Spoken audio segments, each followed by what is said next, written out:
We've just wrapped up our 2025 harvest, and it's been one of the better seasons we've had on this 25,000-acre family farm.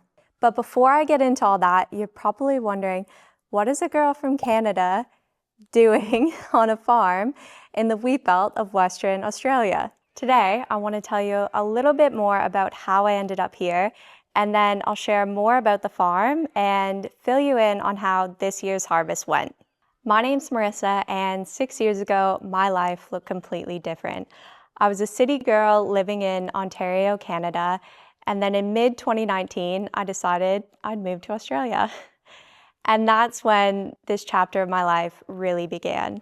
Now, when I first imagined moving from Canada to Australia, I had visions of white sand beaches, the Great Barrier Reef, palm trees, a lot of greenery, but my reality was about to look very different. I still remember leaving Perth a few days after I arrived in Australia and driving down the Great Eastern Highway in the little Ford Escape that I just bought and being surrounded by gum trees and red dirt and paddocks and lots of flies. Needless to say, landing a job in rural Western Australia wasn't exactly what I had envisioned when I first thought about moving overseas. But look, everything happens for a reason, and this was something that ended up changing everything for me. After only a few months, I met Aaron, an Aussie farmer who, funnily enough, had just returned to his family's farm after living in Canada for 2 years. Fast forward to today, and Aaron and I have spent the past few years building our life together on his family's cropping and sheep farm. Now, I'll be honest, adjusting to living rural was a real challenge for me for a while, and I'll talk about that more some other time, but what's helped me recently is just becoming more involved in the farm, asking questions, and really just changing my mindset to see all the beautiful things and all the opportunities that come with living in this part of the world and embracing the flies. For 2 seasons, I was helping on a nearby farm owned by one of our friends. There, I was helping with seeding and harvest, which I really did enjoy. I also learned to drive some heavy machinery, like this loader here. Now, this was a lot more scary than it was exciting for me, but look, I did it anyways. At the same time, I was also helping with the admin here, and that gave me a really good look into the business side of running a farm. All that to say, I have learned so much these past few years and now have such an appreciation for the lifestyle that farming entails. And I really am excited for all the things that Aaron and I have planned this year and beyond. Look, I'm still very much in the learning phase, and I think we're all meant to be lifelong learners. So that's one of the reasons why I'm very excited to share this journey with you. So you can learn alongside me and get a better understanding about what farming and life looks like for one family in Australia. And that brings me to our harvest 2025. It was all systems go here for about 5 weeks, and all family members played a role in harvesting 10,000 acres of wheat, oats, and barley. We had a few weather delays and some minor breakdowns, but overall, everything went really well, and we're extremely grateful for how this year turned out for us and a lot of farmers in the area. This harvest, I was driving the chaser bin for our farm, and with 2 headers running and a bit of grain coming off, I was kept pretty busy. It was also my first time using my drone and my new camera, so balancing filming with doing my chaser bin duties wasn't always easy, but I've put together some footage to show you what a typical day during harvest looks like for us. So I'm really excited to show you, and let's go take a look.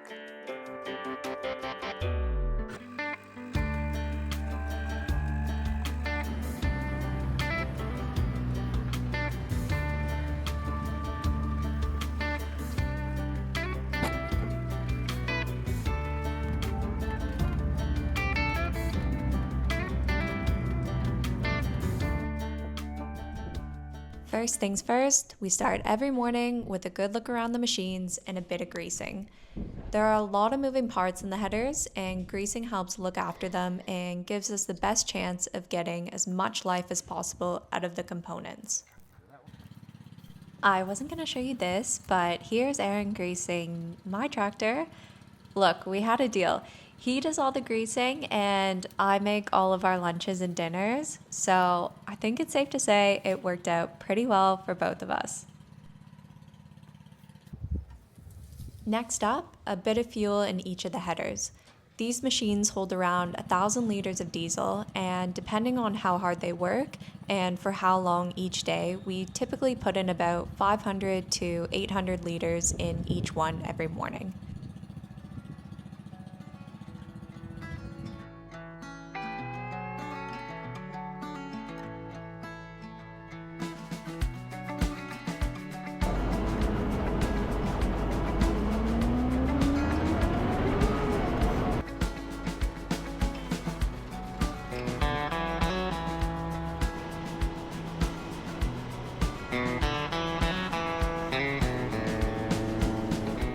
I didn't really explain this too well earlier, but there are 6 of us living and working here on the farm. There's Aaron and me, his older sister Sarah and her husband Kim, and Aaron's parents Andy and Leanne. Everyone pitches in during harvest. We have Aaron here in the header, and we're very lucky to have Kim's dad, Big Kim, in the second header. As you know, I'm in the chaser bin, and Andy and Kim are each driving a truck. Leanne and Sarah help us with shifting equipment to paddocks and transporting, which saves a lot of time. This is my view from the chaser bin. My job is to basically just follow the headers around the paddocks so they don't have to stop harvesting. Having a chaser bin really improves efficiency because a header's grain box holds only about 10 ton of wheat. Once it's full, the header would otherwise have to stop and go find a field bin or a truck to empty into. By using a chaser bin to do all the carting, the headers can keep moving, which definitely helps us get the crop off much faster. This chaser bin holds about 36 tons, so I can catch the headers a few times before driving back to the field bin.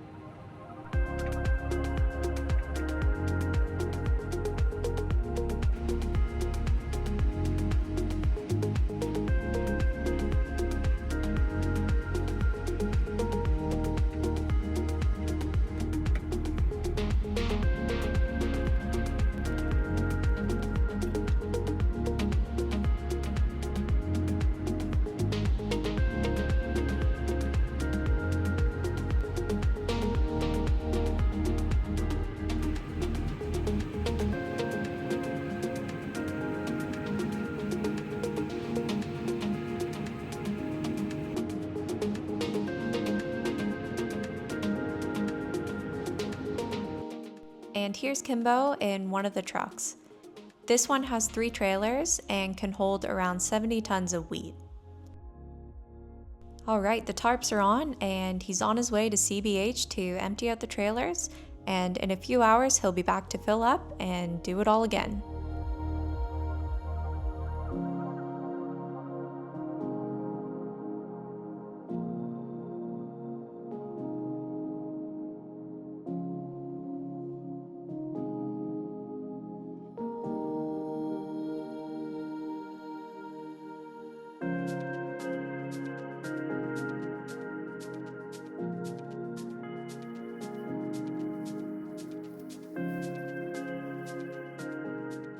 This Kenworth truck is new to the farm this year, and I promised Kimbo I would do it justice by including a golden hour shot so we can all appreciate it in all its glory.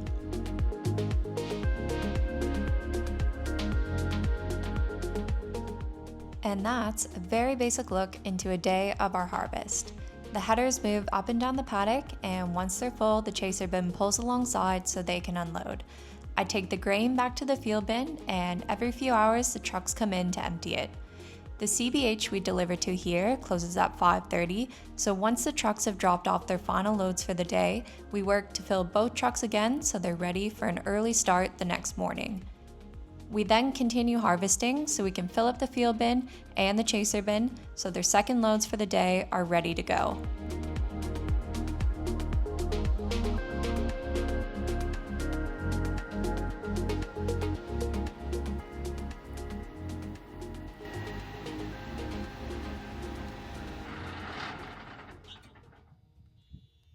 Silence.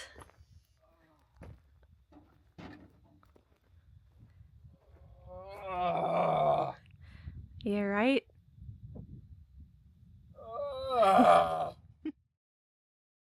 Before I wrap things up, I realized I still have two very important scenes to show you. The first is our end of harvest celebration at the local pub. Leanne and Sarah had to be in Perth, so I was left with the boys to have some very riveting conversations on trucks and roadworks. Yeah, well, it doesn't do a very good profile. Like coming out of heading up the hill there to the bridge, I know teenagers with smoother faces. Ridiculous. Like Dad said too, though, if you go off the edge of that road in a truck, or even in you, all the way down to Allen, every grade is not a 25 degree angle, but it's very steep. If you're loaded with a truck, you got nowhere to pull off the road, and it's like, why would you do that? Have you ever heard the truck drivers coming through? And finally, the end of harvest cleanup. Let's go catch up with Aaron and see how he's going. You look so cute. Let me see all the dust on you.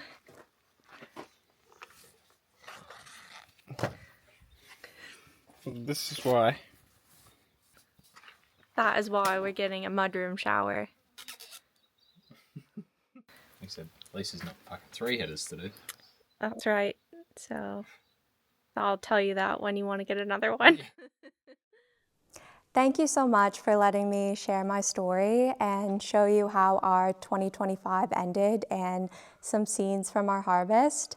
2026 feels like a new chapter to me, and I'm so excited for what's ahead, and I'm also really excited to bring you along. If you'd like to see what happens next on the farm, feel free to subscribe. It really helps me see that people are interested in our life out here, and it helps keep me motivated to be improving my videos. I am really new at this, and talking to the camera is very new and, to be honest, a bit challenging. But I am striving to always improve my videos, and you just giving it a quick like, a subscribe really helps me and keeps me motivated to improve and show you guys more scenes from the farm. Thank you so much, and I hope to catch you in the next video.